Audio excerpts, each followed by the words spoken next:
My homemade planner in a notebook is all set up and ready to rock with me for the rest of the year. You guys, I'm so freaking stoked about this. I cannot wait to show you how I set it all up, talk about how I will be using it. I'm really excited. So let's go ahead and jump right in. Okay, so if you missed it, there's already a video up on my channel from last week where I shared with you guys that I grabbed myself this Erin Condren 3-subject notebook. We did a little bit of an initial setup of this planner in that video. If you missed it, I'll link it for you down in the description. We also talked about the layout and how it wasn't necessarily going to work for me. It wasn't ideal, so I had to make some changes. So thanks so much to everybody who weighed in the comments on that video. Basically, the dot grid pages were in the back of the notebook, the productivity pages in the center, and then up at the front we had lined pages.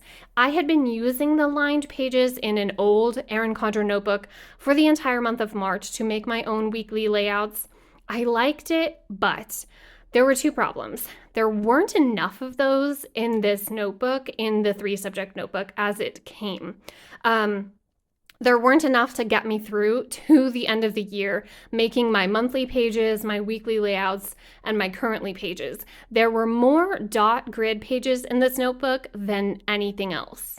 Also, I felt like I wanted the dot grid pages up at the front for my weekly layouts just to have a little bit more freedom in how I designed my spreads.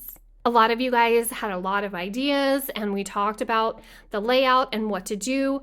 Some people actually said to go ahead and just swap the covers, and that would make the dot grid paper be up at the front and the lined paper be in the back. And I feel like maybe it's hard to visualize when you don't have the notebook in your hands, but if I pulled the front cover off and tried to make the front the back and the back the front, I couldn't do that without turning it upside down, which would make my front cover page as well as the productivity pages upside down. As much as I love Stranger Things, I'm unwilling to be upside down. So what I actually went ahead and did was uncoiled the whole thing. Actually, my husband did.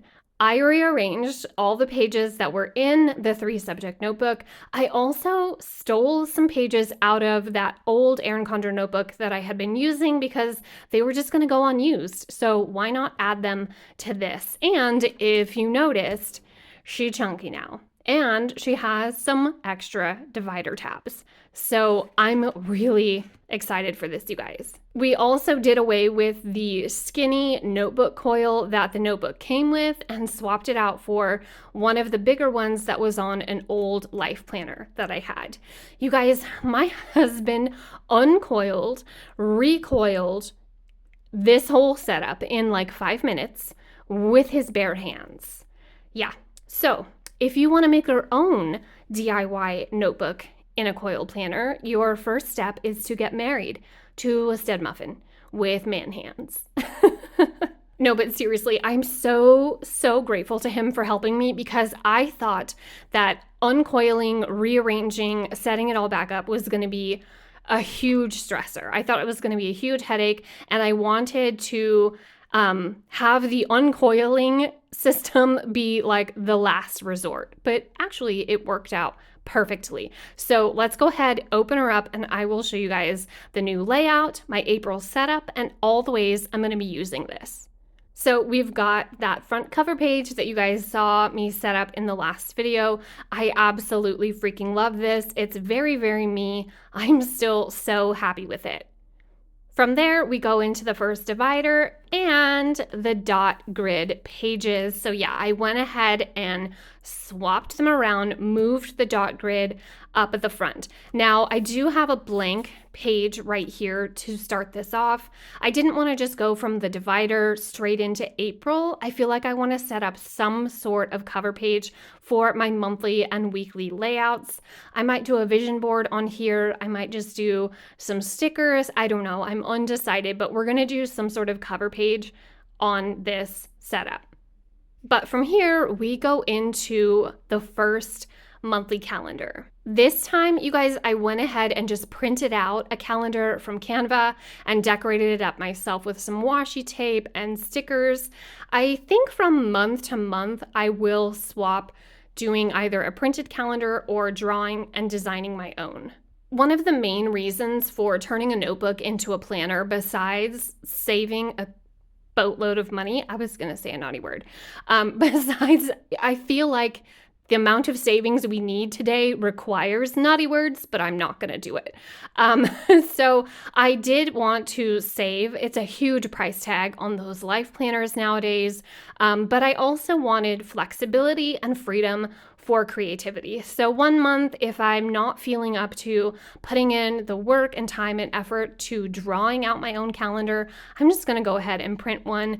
And I had already spent so much time rearranging and setting up this notebook that I just went ahead and printed for April. But you guys, I'm really, really stoked to be doing calendars for the Burr months in this planner. I can't wait for that. April's cute though, right? Isn't she cute? I love it. I love the plaid washi tape, all the stickers. It's so fun. It's very sweet. So yeah, from the monthly calendars, then we go into my master list or running list. This is going to be on the back of every monthly calendar. So I'm going to keep the layout the same all throughout, even though I may change and redesign the actual pages themselves. It's still going to be in this same order in this system through to the end of the year. So we'll always have my master list or running list. This is just going to be like an endless to-do list. Anything that doesn't get done in 1 month will transfer over to the next, and I'll just keep adding and updating as things come up that we need to get done or things that I need to make sure I'm planning for in my week-to-week planning spreads, which is what comes next. After my monthly and running to-do list, it's going to be my weekly pages. So this one I started today. I wanted to just go full on into April and kick it off in this notebook planner like that. But going forward, each box is going to have to be just a little bit smaller so that I can fit Monday through Friday and then my tracker. This is pretty much the layout I was using for the whole month of March in that old notebook. I like this. It's pretty fast and simple to put together, very easy, has lots of space for the layout, things to write in. But as we go forward from week to week, I am going to change up the design occasionally. Probably not every single week, but I do want to do different designs and some scratchy boxes. If there's any type of layout that you guys want to see, I'd be happy to create that. For myself, to change things up for my own creativity and my own productivity, but also to show you guys how you can make your own different layouts in your own notebook planner. And then probably when we get to my favorite months, when we're in October through December, I will probably do dual page layouts. So I'll probably do a weekly spread taking up 2 whole pages.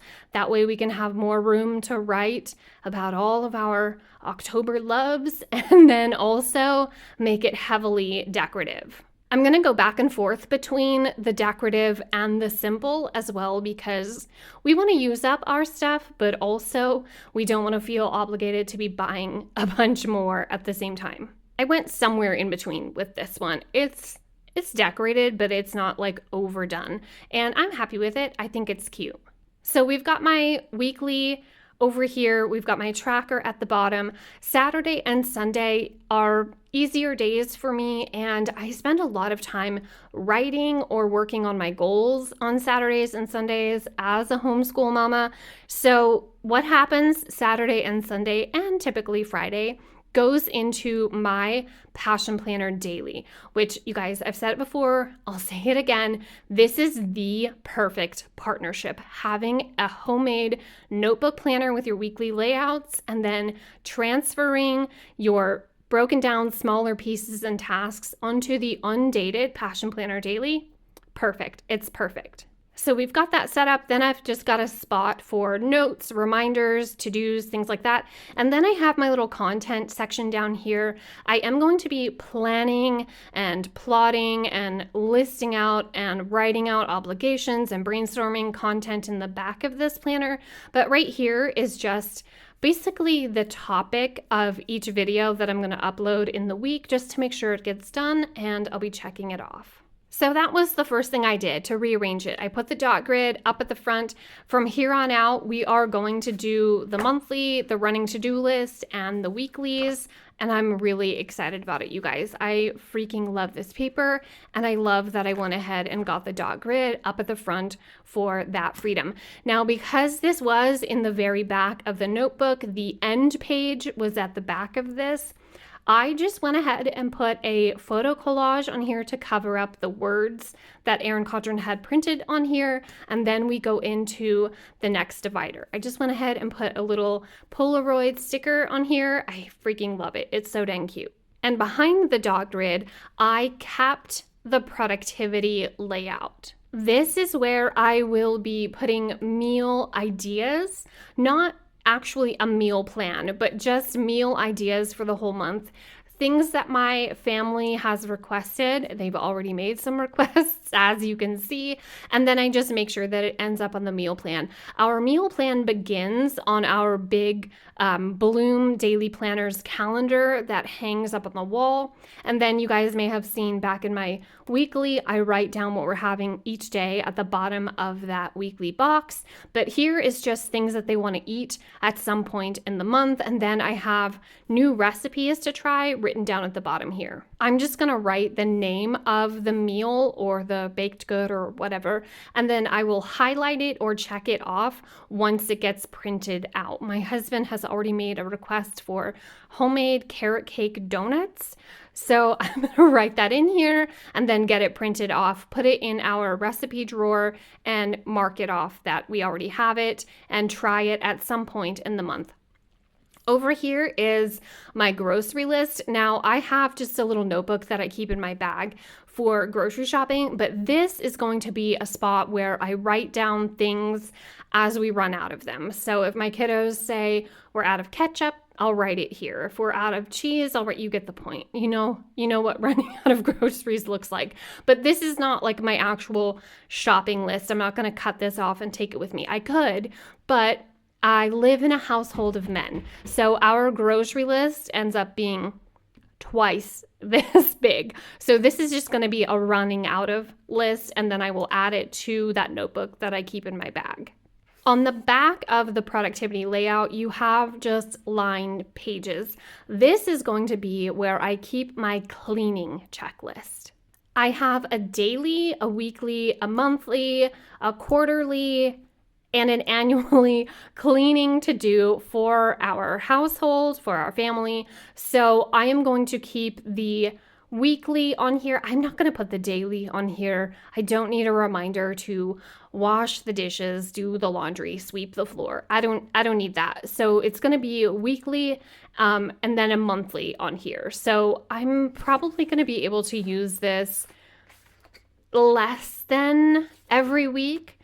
Yeah, we have the meals to try for the whole month. So this is going to last me. I'm not going to try to keep this attached to every week. We have a lot of productivity pages. It's okay if they don't all get used up, but this is going to be at least a monthly or maybe 2 weeks at a time in this spread. So there's cleaning things assigned to each day of the week, and we will check them off as they get done, but then it's also going to change seasonally as well. I'll probably also use this as an area for places to declutter in my home and things that need to get out of the house and go to the Goodwill or wherever. So there's a decent amount of these pages. And like I said, they can last me through to the end of the year, and I don't have to have one page assigned to every single week in this planner. But after that, we go into the lined pages section, and I just added a cute little sticker on here. So the lined pages is where I added more paper from that old Erin Condren notebook and the extra divider tabs. So right up at the front, again, I left a blank page to make a cover page or some sort of vision board to go into what's after it, which is going to be seasonal goals. This one I created in that old notebook with you guys. There's a video up on the channel for this one as well. I do still need to go in and fill some things in, but this is spring. I did leave enough pages to do monthly ones from now until the end of the year if I want to. And that's probably what I'll do. This is spring because I did start this in March, on March 20th, but the rest of them I will probably do just my monthly goals. So I divided out enough pages to have enough to get me through to the end of the year. The next section that I divided out, quite a lot of paper, you guys. This is where I am going to be doing my currentlies plus fun bonus pages. If you guys have been hanging out on my channel for a while, you know I love to make bonus pages, tip-ins, extra pages, just of anything and everything, especially again in those burr months. But I'm also going to be doing fun activities with my Facebook group. So for example, we're doing Summerween this year with a book club and activities, games, a giveaway. So I'll want to make a fun spread for stuff like that. I'm okay with my currentlies being removed from the weekly and monthly spreads up at the front, just as long as they're in order. So we'll do my currently, and then behind the currently will be those fun bonus pages. I'm really, really excited about those. You guys, if you're not already, make sure you subscribe so that you're hanging out with me for the rest of the year, seeing all the different ways I'm going to be turning a notebook into a super fun and productive planner. After that, I have another divider. We're gonna, again, make a cover page for this, but this is where I'm gonna do my fun family trackers. So we have movie night or game night, board game night in our family every Friday, and then sometimes on like days off of work or holidays, things like that. So I'm gonna start tracking. I actually started this in the Asextology that I had at the beginning of the year, but it's just so tiny. It ended up being so cramped. But I was writing in the titles of the movie and the star rating that we gave it. But gosh, there was like not even enough room to write the titles. So I'm excited to have much more space now to do that. Sorry, you guys, dropped a hair. I'm excited to have more space to do that. We can write our star rating and the title of the movie and the date that we watched it. We can also do board game night, card game night, and who won, so that we can see at the end of the year that Mama won the most games. Yes. But also if we tried a new game, we're big board game and card game people. And it's always fun to find and try new ones, especially obscure ones. So I'll list that out in here. I'm also going to do all of our favorite books of the year. So we each have our own book trackers and reading trackers, but I want to keep track of everybody's favorites for the month in this planner as well. Again, I will probably do some seasonal bonus pages in this section too. And the back, the very last pages, another divider. This is going to be where I plan my content. I don't do decorative spreads for my content planning. This is just to write out ideas, a video upload schedule, if I have commitments to brands, things like that. So this is just going to be pen on paper, and it's a pretty small section, but it is going to last me through to the end of the year. And then I went ahead and added in some neutral stickers from the life planner that we took apart to grab that coil, just because I like the neutral stickers. I do occasionally use these. I know a lot of people don't, and they're wondering why Erin Condren even puts these in anymore, but I do still use them. And then, of course, in the very, very back, we still have the folder. So there she is, you guys, all set up, ready to rock. I am so excited for this. I'm so stoked. I'm already looking forward to flipping through this entire thing with you guys at the end of the year in December. Let me know what else you want to see in this first. If you want to see me set up the cover pages or the family movie night section, I'm excited to fill in more pages in this with you guys. And let me know if you have decided to make a notebook planner all your own. This is going to be quite the journey for me. I'm definitely going to be challenging myself to make some of those weekly and monthly spreads. But again, I'm so freaking stoked for this. Let me know what you guys think. I cannot wait to catch up with you down in the comments below. Thanks so much for hanging out with me for this one. That's all for this one. I will see you in my next one. Tell your dog I said hi. Bye, guys.